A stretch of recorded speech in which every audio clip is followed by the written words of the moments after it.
guys, it's Andy from Motoscades&Coffee, and I have another quick tip for long haul motorcycle travel for you. First one is stay hydrated. How I do that is with Camelback. I wear this with me at all times.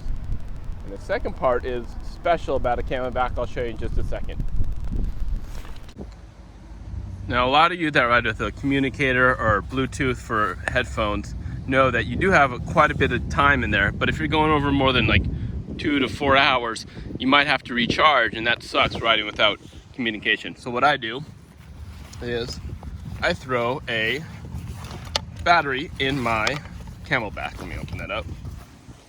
I just throw a battery right here, one of the rechargeable ones. Zip it up.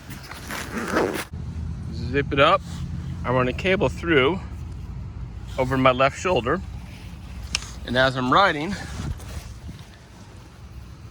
I just loop it through under my shoulder and I hook it right here.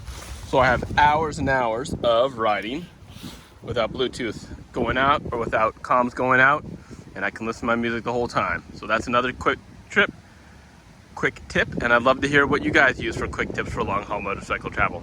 Thanks guys, enjoy riding.